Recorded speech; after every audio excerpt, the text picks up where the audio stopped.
Hi folks, this is Don Meisner with the North Country Fishing Report. And this last week, I got a couple calls from people in the area, and one call was really poignant. It was a guy that knew I fished for muskies in our tributaries. And there was a kid that he wanted to take fishing that is suffering from a really serious health thing.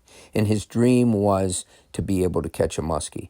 So the guy called me and he asked me, can you help me? Can you give me some information on how to fish the Grass River for muskies? And I thought, this is something that a lot of people wonder. Muskies are a sort of mysterious fish. They're a formidable fish. Their size, their teeth, and so forth. And in most parts of the country, it's really difficult to catch them. It takes thousands of casts before you even encounter one. And that's the sort of the legend of muskie fishing.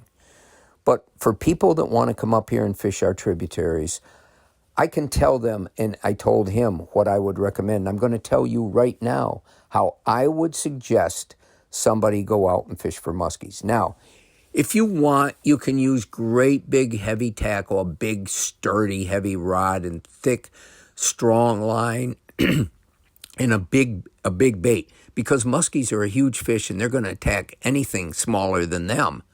So you can fish these great big baits and probably you'll catch a muskie. But you don't have to do that. And I don't think it's as fun as being able to take out the tackle you normally use for bass or walleye or whatever you're fishing for. And you can use that on these tributaries. And there's reasons you can. Number one, here's what I suggest people do.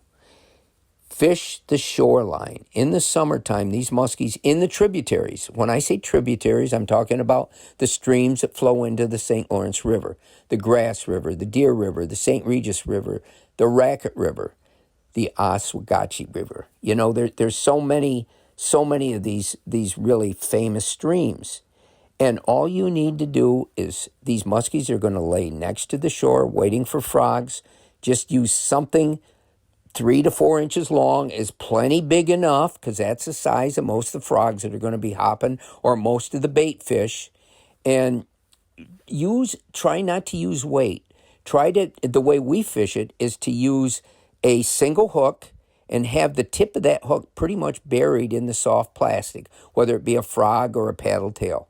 That way you can cast right up by shore. You can cast and your line can get caught in a tree branch, or it can get caught in weeds or so forth, and you're not going to get snagged. You can pull it through. You can cast into almost anything by using that, and you don't want it sinking down. It's shallow along the shore where they're waiting. And so this is what I recommend. 80% or 90% of the muskies that we catch in these rivers are caught along the shoreline in the summer. And I'm talking tight up to the shore, within inches of the shore.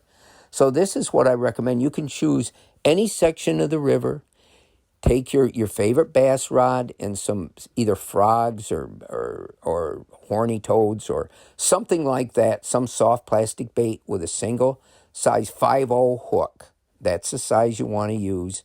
And just go along the shoreline. And remember, there's going to be more fish in the shallower areas than there will be in the deeper areas. We usually see these long pools and we think, oh boy, the water's deep there. That's going to hold a giant fish.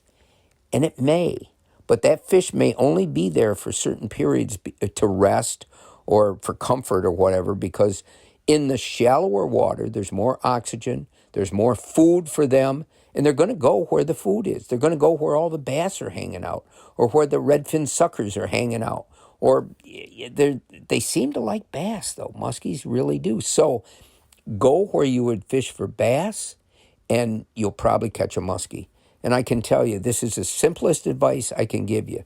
Stick to the shallower areas, the end of pools, where the water starts getting shallow and it starts building up speed and therefore oxygen. The fish are going to wait at the tail end of these pools for bait to be brought down by the current. And this is a great place to try.